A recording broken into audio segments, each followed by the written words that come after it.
स्वागत है आप सभी का। इस वीडियो में हम देखने वाले हैं सोशल साइंस यानी कि सामाजिक विज्ञान के चैप्टर प्राकृतिक संसाधन। इससे पिछले वीडियो हम बताए थे आपको संसाधन एवं उपयोग। चैप्टर 1 वो भी था, इकाई क था। तो अगर आप पिछले वीडियो को नहीं देखे हैं तो रिक्वेस्ट है कि आप पहले पिछले वीडियो को देख लीजिएगा, उसके बाद आप इस वीडियो को देखिएगा ताकि आपको अच्छे तरीके से समझ में आएंगे। तो उसका लिंक हम नीचे डिस्क्रिप्शन बॉक्स में दे देते हैं, आप लोग देख लीजिएगा। देखिएगा आपको फर्स्ट प्रश्न है, आपको देखिएगा प्राकृतिक संसाधन क्या है। ठीक है, प्राकृतिक संसाधन क्या है? प्राकृतिक द्वारा प्रदत्त सभी वस्तुएं प्राकृतिक संसाधन कहलाती है। क्या कहलाती है? प्राकृतिक द्वारा प्रदत्त सभी वस्तुएं प्राकृतिक संसाधन कहलाती है। उसके बाद आपको मृदा है, मृदा का सारे प्रकार पढ़ेंगे। लेटेराइट मृदा क्या, जलोढ़ मृदा क्या होता है। तो आप लोग वीडियो को अंत तक जरूर देखिए, क्योंकि आपको यहाँ से आपको प्रश्न पूछे जाएंगे आपके बोर्ड एग्जाम में। तो ध्यान से देखिएगा। मृदा क्या है? पृथ्वी की ऊपरी परत जिस पर फसल लगाई जाती है, उसे मृदा या मिट्टी कहते हैं। क्या कहते हैं? मृदा या मिट्टी कहते हैं। फिर से समझिएगा, पृथ्वी की ऊपरी परत जिस पर फसल लगाई जाती है, जैसे धान, गेहूँ, मक्का फसल लगाई जाती है, उसे मृदा या मिट्टी कहते हैं। उसके बाद मृदा का निर्माण आप लोग देखिएगा, मृदा का निर्माण कैसे होता है। ठीक है, मृदा का निर्माण एक लंबी प्रक्रिया है। कहा जाता है कि कुछ सेंटीमीटर मृदा के निर्माण में लाखों वर्ष लग गए थे कुछ सेंटीमीटर मृदा के निर्माण में। उसके बाद नीचे आप लोग देखिएगा, नीचे है आप लोग को चट्टान के टूटने फूटने तथा भौतिक, रासायनिक एवं जैविक प्रक्रिया से मृदा का निर्माण होता है। उसके बाद नीचे देखिएगा आप लोग ध्यान से। नीचे है आपको मृदा एक अनवीकरणीय प्राकृतिक संसाधन। आपको पूछा जाएगा एग्जाम में, मृदा कौन सा संसाधन है। आपको बताना है कि मृदा एक अनवीकरणीय प्राकृतिक संसाधन है। भारत के कुल उपलब्ध भूमि के 43% भूभाग पर मैदान है। आपको पूछा जाएगा कितने प्रतिशत भूभाग पर मैदान है, तो क्या बताना है? 43% भूभाग पर मैदान है। उसके बाद आपको पूछा जाएगा कि आपको कितने प्रतिशत भूभाग पर पठार है। तो आपको देखिए, आपको पहले क्या है, आपको जो है ना, पहले आपको मैदान है। मैदान कितने प्रतिशत पर है? मैदान आपको 43% पर। उसके बाद आपको पठार आपको कितने प्रतिशत पर है? पठार आपको 30% भूभाग पर है। उसके बाद आपको पूछा जाएगा कि पहाड़ कितने प्रतिशत भूभाग पर? 27% भूभाग पर पहाड़ है। उसके बाद आपको नीचे देखिएगा, नीचे है मृदा के निर्माण में जैविक एवं अजैविक दोनों प्रकार के कारक भाग लेते हैं। मृदा के निर्माण में जैविक और अजैविक दोनों प्रकार के इसमें कारक भाग लेते हैं। मृदा के निर्माण में जैविक एवं अजैविक दोनों प्रकार के कारक भाग लेते हैं। उसके बाद क्या है? भारत में मृदा को 6 भागों में बांटा गया है। कितने भागों में बांटा गया है? भारत में मृदा को 6 भागों में बांटा गया है। तो देखिएगा नीचे, आप लोग ध्यान से देखिएगा कितने भागों में बांटा गया है। सारे को आप लोग अच्छे तरीके से समझने पर फोकस कीजिएगा। देखिए, भारत में मृदा को 6 भागों में बांटा है। कितने भागों में बांटा गया? भारत में मृदा को 6 भागों में बांटा है। एक में क्या है? जलोढ़ मृदा। एक में आपको जलोढ़ मृदा है। उसके बाद क्या है? एक में आपको जलोढ़ मृदा है। उसके बाद है काली मृदा। उसके बाद है लाल एवं पीली मृदा। उसके बाद लेटेराइट मृदा। उसके बाद मरुस्थलीय मृदा। उसके बाद है आपको पर्वतीय मृदा। तो सारे का डिफिनेशन देखते हैं नीचे। आप लोग अच्छे तरीके से समझने पर फोकस कीजिएगा। तो ध्यान से देखिएगा, आप लोग ध्यान से देखिएगा। इसको थोड़ा सा बड़ा कर लेते ताकि आपको अच्छे से दिखे। देखिए, आपको जलोढ़ मृदा क्या है? जलोढ़ मृदा क्या होती है? नदियों के द्वारा बहाकर लाई गई मिट्टी को जलोढ़ मृदा कहते हैं। फिर से समझिएगा, नदियों के द्वारा बहाकर लाई गई मिट्टी को जलोढ़ मृदा कहते हैं। भारत में जलोढ़ मृदा का विस्तार 6.4 करोड़ हेक्टेयर भूमि पर है। जलोढ़ मृदा में पोटास, फास्फोरस और चूना पत्थर की प्रधानता होती है। नाइट्रोजन एवं जीवाश्म की कमी रहती है। नाइट्रोजन एवं जीवाश्म की कमी रहती है। नीचे देखिएगा आप लोग ध्यान से। नीचे है आपको जलोढ़ मृदा को आयु के आधार पर 2 भागों में बांटा गया है। जलोढ़ मृदा को आयु के आधार पर कितने भागों में बांटा गया है? 2 भागों में। पुरानी जलोढ़ मृदा एक है, आपको नवीन जलोढ़ मृदा। तो इसका डिफिनेशन देखिए, पुरानी जलोढ़ मृदा क्या होती है। ध्यान से देखिएगा आप लोग, पुरानी जलोढ़ मृदा क्या होती है। देखिए, पुरानी जलोढ़ मृदा आपको नदियों के द्वारा बहाकर लाई गई पुरानी मिट्टी को पुरानी जलोढ़ मृदा कहते हैं। इसे बांगड़ भी कहा जाता है। इसे क्या कहा जाता है? इसे बांगड़ भी कहा जाता है। फिर से समझिएगा, पुरानी जलोढ़ मृदा क्या होती है। देखिए, आपको एग्जाम में पूछा जाता है, आपको पूछा जाएगा कि पुरानी जलोढ़ मृदा किसे कहते हैं। नदियों के द्वारा बहाकर लाई गई पुरानी मिट्टी को पुरानी जलोढ़ मृदा कहती है। ठीक, इसे क्या कहा जाता है? इसे बांगड़ भी कहा जाता है। आपको पूछा जाएगा एग्जाम में, पुरानी जलोढ़ मृदा को क्या कहा जाता है, तो आपको क्या बताना है? बांगड़ भी कहा जाता है। इसको बांगड़, उसको खादर कहा जाता है। नवीन जलोढ़ मृदा को खादर कहा जाता है। तो इसका देखिए डिफिनेशन आप लोग अच्छे तरीके से समझने पर फोकस कीजिएगा। देखिए, नवीन जलोढ़ मृदा क्या है? नदियों के द्वारा बहाकर लाई गई नई मिट्टी को नवीन जलोढ़ मृदा कहते हैं। इसे खादर भी कहते हैं। नवीन मतलब नए, आप लोग समझिएगा। नवीन जलोढ़ मृदा, देखिए नवीन से देखिए इसका वर्ड क्या है? नवीन। नवीन से क्या आता है कि नवीन मतलब न्यू, मतलब नया मिट्टी। ठीक है, तो नए नवीन नदियों के द्वारा बहाकर लाई गई नई मिट्टी को क्या कहा जाता है? नवीन जलोढ़ मृदा। इसे क्या कहा जाता है? इसे खादर भी कहा जाता है। इसे क्या कहा जाता है? इसे खादर भी कहा जाता है। नीचे देखिएगा, नीचे है आपको काली मृदा। काली मृदा क्या होती है? देखिए, काली मृदा का रंग एल्युमिनियम एवं लौह यौगिक के कारण काला होता है। किसके कारण होता है? आपको पूछा जाएगा एग्जाम में, काली मृदा का रंग किसके कारण होता है? एल्युमिनियम एवं लौह यौगिक के कारण होता है। किसके कारण होता है? एल्युमिनियम एवं लौह यौगिक के कारण होता है। ठीक है, एल्युमिनियम एवं लौह यौगिक के कारण होता है। आप लोग अच्छे तरीके से देखिएगा। उसके बाद क्या है, आपको भारत में काली मृदा का विस्तार आपको पूछा जाएगा कितना % होता है, तो 6.44 करोड़ हेक्टेयर भूमि पर होता है। ठीक है, भारत में काली मृदा का विस्तार 6.4 करोड़ हेक्टेयर भूमि पर होता है, करोड़ हेक्टेयर भूमि पर है। उसके बाद काली मृदा कपास फसल के लिए सबसे उपयुक्त मानी जाती है। आपको पूछा जाएगा काली मृदा किस फसल के लिए उपयुक्त माना जाता है। आपको क्या बताना है? कपास फसल के लिए उपयुक्त माना जाता है। नेक्स्ट प्रश्न, नेक्स्ट देखिएगा आप लोग ध्यान से। नेक्स्ट है, इस मृदा का निर्माण ज्वालामुखी के में विस्फोट, यानी कि विस्फोट होता है। ठीक है, ज्वालामुखी क्या होता है? विस्फोट। वेसाट लिखा हुआ यहाँ पे आप लोगों आपको ध्यान देना है। विस्फोट होगा, विस्फोट से लावा निकलता है। लावा के घटक से हुआ है। काली मृदा का दूसरा नाम रेगुड़ मृदा है। ये प्रश्न कई बार पूछे गए, तो आप लोग इस प्रश्न को आप लोग जरूर याद रखिएगा। ठीक है, काली मृदा का दूसरा नाम आपको पूछा जाएगा क्या है? काली मृदा का दूसरा नाम रेगुड़ मृदा। कई बार ये प्रश्न पूछे गए, तो आप लोग ध्यान से याद रखिएगा आप लोग, काली मृदा का दूसरा नाम। नीचे देखिएगा आप लोग, नीचे इसका दूसरा पॉइंट देखिएगा। नीचे है काली मृदा की सबसे बड़ी विशेषता है कि इसमें नमी धारण करने की क्षमता अत्यधिक होती है। नमी धारण करने की क्षमता अत्यधिक होती है। काली मृदा में कपास के अतिरिक्त गन्ना, गेहूँ, चना की खेती की जाती है। लाल एवं पीली मृदा, लाल एवं पीली मृदा का रंग लोहांश की मात्रा अधिक होने के कारण होती है। किसके कारण होते हैं? लोहांश की मात्रा अधिक होने के कारण होती है। आपको पूछा जाएगा किसके कारण? तो लोहांश की मात्रा अधिक होने के कारण होती है। उसके बाद आप लोग देखिएगा, उसके बाद है आपको इस भारत में इस मृदा का विस्तार लगभग 7.2 करोड़ हेक्टेयर भूमि पर है। कितने हेक्टेयर भूमि पर है? 7.2 हेक्टेयर भूमि पर है। उसके बाद इस मृदा का निर्माण अग्नाशय चट्टान के विखंडित रूपांतरण से बनते हैं। अग्नाशय चट्टानों के रूपांतरण से बनते हैं। इसमें चूनेदार पदार्थों की कमी होती है, जिसके कारण यह अत्यधिक उपजाऊ नहीं होते हैं। जिसके कारण लाल एवं पीली मृदा अत्यधिक उपजाऊ नहीं होती है। नीचे देखिएगा इसका पॉइंट,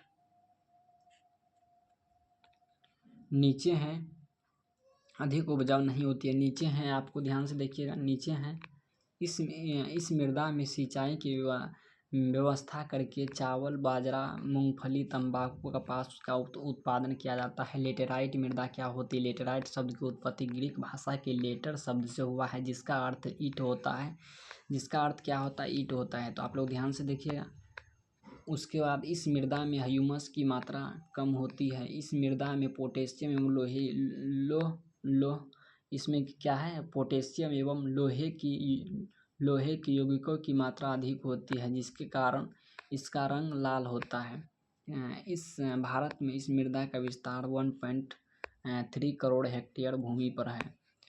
उसके बाद नीचे देखिएगा, इस मृदा में सिंचाई की व्यवस्था करके तकनीकी के सहारे चाय एवं काजू की खेती की जाती है। किसकी खेती की जाती है? चाय एवं काजू की खेती की जाती है। नेक्स्ट देखिएगा, ध्यान से देखिए, काजू एवं खेती की जाती है। उसके बाद मरुस्थलीय मृदा लंबी शुष्क ऋतु, अल्प वर्षा, ह्यूमस रहित ब्लो मिट्टी वाले क्षेत्रों में विकसित हुए हैं।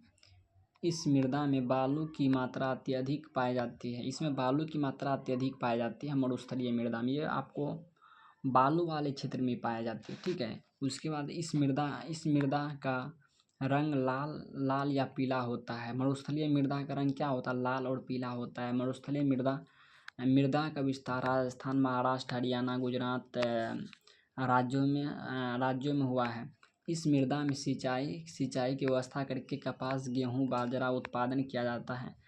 कपास, गेहूं, बाजरा का उत्पादन किया जाता है। मरुस्थलीय मृदा है। मरुस्थलीय मृदा को ध्यान से देखिएगा। पर्वतीय मृदा है। आपको 6 नंबर में कितना है? क्या है? पर्वतीय मृदा। पर्वतीय मृदा क्या होती है? पर्वतीय मृदा का विस्तार पर्वतीय क्षेत्रों में देखने को मिलता है। कहाँ पर मिलता है? पर्वतीय क्षेत्रों में आपको देखने को मिलता है। पर्वतीय क्षेत्र यानी कि विस्तार, आपको पर्वतीय मृदा का विस्तार कहाँ पर मिलता है? पर्वतीय क्षेत्र में। उसके बाद क्या है? यह मृदा अम्लीय एवं ह्यूमस रहित होती है। इस मृदा का तकनीकी का प्रयोग करके चावल, आलू तथा फसलों के बागान की खेती में की जाती है। इसमें चावल, आलू तथा फसलों के बागान की खेती की जाती है, ठीक है। उसके बाद है आपको नीचे देखिएगा, इस क्षेत्र वन क्षेत्र भारत के कुल भौगोलिक क्षेत्र 32.8 लाख वर्ग किलोमीटर 93% भूभाग पर भूमि का उपयोग हो रहा है। नीचे देखिएगा, भूमि का उपयोग हो रहा है। नीचे देखिएगा, नीचे है आपको किसी भी देश में पर्यावरण संतुलित रखने के लिए उसके क्षेत्र में लगभग 33% भूभाग पर वन होना चाहिए। कितना 33 भूभाग पर वन होना चाहिए। प्रश्न कई बार पूछे गए हैं। आपको पूछा जाएगा कि कितने दशमलव भूभाग पर वन होना चाहिए? 33% भूभाग पर वन होना चाहिए। उसके बाद राष्ट्रीय वन आयोग के अनुसार आज भारत में 20.60% भूभाग क्षेत्र पर वन है। मृदा अपरदन क्या है? मृदा अपरदन को आप लोग ध्यान से देखिएगा, क्योंकि ये प्रश्न में आपको एग्जाम में पूछा जाएगा। मृदा अपरदन और एंड्रीन तो नहीं पूछा जाएगा, बट आपको मृदा अपरदन से प्रश्न रह सकता है। देखिए, मृदा अपरदन क्या होती है? ध्यान से देखिएगा। मृदा अपरदन मृदा का कण जब किसी माध्यम से एक स्थान दूसरे स्थान तक ले जाया जाता है, तब वह प्रक्रिया मृदा अपरदन कहा जाता है। फिर से देखिएगा, मृदा का कण जब किसी माध्यम से एक स्थान से दूसरे स्थान पर ले जाया जाता है तो वह प्रक्रिया मृदा अपरदन कहलाती है। एंड्रियन क्या होती है? एंड्रियन को समझिएगा। एंड्रियन नामक एक रसायन है। एंड्रियन नाम का एक रसायन है जिसने मेढक के प्रजनन पर रोक लगा दिया था, ठीक है। जिसके कारण कीटों की संख्या में काफ़ी वृद्धि होती है। किसकी संख्या में? कीटों की संख्या में काफ़ी वृद्धि हुई थी। नेक्स्ट प्रश्न आपको देखिएगा, ऑब्जेक्टिव प्रश्न देखिएगा। यहाँ से आपको ऑब्जेक्टिव प्रश्न भी आपको पूछा जाएगा, तो ये बहुत ही महत्वपूर्ण ऑब्जेक्टिव है, ध्यान से आप लोग देखिएगा। आपको इस चैप्टर का ऑब्जेक्टिव ध्यान से देखिएगा। पंजाब में भूमि निम्नीकरण का मुख्य कारण क्या होते? कई बार ये प्रश्न ये सब प्रश्न आपको बहुत ही भी आए, कई बार ये सब प्रश्न पूछा गया है, तो ध्यान से आप लोग देखिएगा। पंजाब में भूमि निम्नीकरण का मुख्य कारण क्या है? अधिक सिंचाई। उसके बाद है आपको अधिक सिंचाई, आपको राइट आंसर हो जाएगा। सोपानी कृषि किस राज्य में प्रचलित है? उत्तराखंड में है। उसके बाद मरुस्थलीय मृदा का विस्तार कहाँ पर है? राजस्थान में है। नेक्स्ट देखिएगा 4 नंबर का प्रश्न देखिएगा। इसका 2 नंबर वाला भी प्रश्न देखेंगे, तो आप लोग ध्यान से देखिएगा। मेढक के प्रजनन को नष्ट करने वाला रासायन कौन है? एंड्रियन है। उसके बाद काली मृदा का दूसरा नाम क्या है? रेगुड़ मृदा है। देखिए आपको पूछ दिया यहाँ से प्रश्न, क्योंकि देखिए आपको जो भी पढ़ा रहे हैं वो बहुत ही महत्वपूर्ण प्रश्न आपको एग्जाम में आपको पूछा जाएगा, वही हम पढ़ा रहे हैं आपको। देखिए 2 नंबर वाला प्रश्न देखिए, लघुत्तरीय प्रश्न आप लोग ध्यान से देखिएगा, क्योंकि ये प्रश्न आपको एग्जाम में पूछा जाएगा। जलोढ़ मृदा के विस्तार वाले राज्यों का नाम बताएं। जलोढ़ मृदा का विस्तार किस किस राज्यों में है, वो नाम आपको पूछा गया। इस मृदा में कौन कौन सी फसलें लगाई जाती हैं, इस मृदा में कौन कौन सी फसल लगाई जाती है, उस फसल का नाम आपको लिखना है।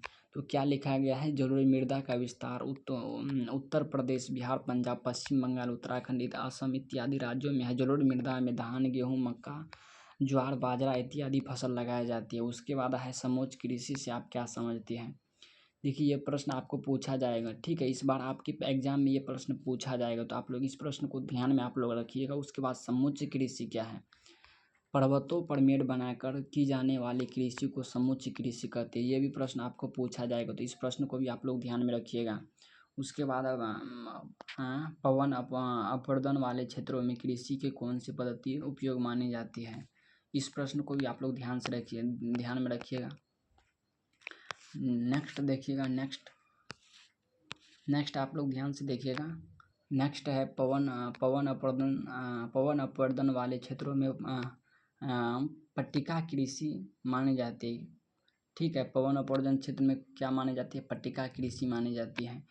उसके बाद है आपको फिर से देख लीजिएगा, आपको प्रश्न क्या लिखा गया है? पवन अपरदन वाले क्षेत्रों में कृषि कौन सी पद्धति उपयोग मानी जाती है? तो इसमें क्या होगा? पवन अपरदन क्षेत्र में पट्टिका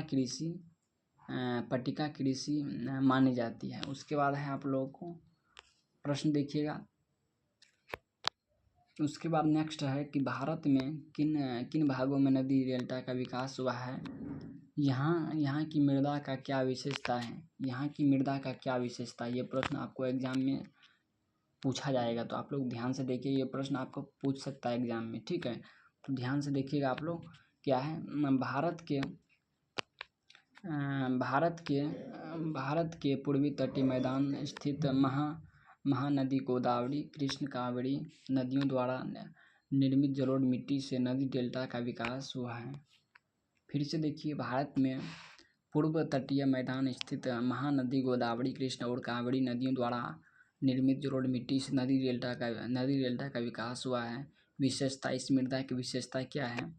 इस मृदा का सबसे बड़ी विशेषता यह है कि इसमें बालू, सिल्ट एवं मृत्तिका का कण से निर्माण हुआ है, जिसके कारण यह उपजाऊ मृदा माना गया है। फसल चक्रण मृदा संरक्षण से आप क्या समझते हैं? ये प्रश्न आपको एग्जाम में पूछा जाएगा, आपको ध्यान से आप लोग देखिएगा। ये प्रश्न बहुत ही चांस है आपको पूछने का, ठीक है। देखिएगा फसल चक्रण क्या होते हैं, ध्यान से देखिएगा आप लोग। फसल चक्रण, जब एक ही खेतों में एक ही फसल लगातार लगाया जाता है, जब एक ही खेतों में एक ही फसल लगातार लगाया जाता है तो उसकी उत्पादन क्षमता में काफ़ी कमी हो जाती है, क्योंकि मिट्टी में ह्यूमस की कमी होती है, इसलिए भिन्न भिन्न ऋतुओं में भिन्न भिन्न फसल लगाई जाती है। फिर से देखिएगा, जब एक ही खेतों में एक ही फसल लगातार लगाया जाता है तो फसलों की उत्पादन क्षमता में काफ़ी कमी आ जाती है। देखिएगा, कोई भी फसल आपको लगाया जाता है तो आपको एक ही खेतों में एक ही फसल को लगातार लगाए जाते हैं, तो उसकी खेतों की उर्वरा शक्ति नष्ट हो जाती है, ताकि खेत में उर्वरा शक्ति नष्ट हो जाती है, उसमें ऊर्जा उतना नहीं बच पाते हैं, ठीक है। तो यहाँ पे वही आपको समझाया, आपको लिखा गया है, जब एक ही खेतों में एक ही फसल को लगातार लगाया जाता है तो फसलों की उत्पादन क्षमता में कमी आ जाती है, क्योंकि मिट्टी में ह्यूमस की कमी होती है। एक ही फसल आपको लगातार लगाया जाता है, जैसे आपको मक्का लगाया गया, उसमें आपको लगातार फिर मक्का लगा दिया तो उसकी उत्पादन क्षमता में कमी आ जाती है, ठीक है। ह्यूमस में कमी आ जाती है, इसलिए भिन्न भिन्न ऋतु में भिन्न भिन्न फसल लगाए जाते हैं। भिन्न भिन्न ऋतु में क्या लगाया जाता है, भिन्न भिन्न फसल लगाई जाती है। तो नीचे देखिएगा, बस यहीं तक रहा प्यारे बच्चों। आज का ये वीडियो यहीं तक रहा। तो आप लोग को वीडियो पसंद आए तो वीडियो को लाइक कीजिएगा। उम्मीद है कि आप लोग को समझ में अच्छे तरीके से आए होंगे और यहाँ से आपको याद भी हो गया होगा।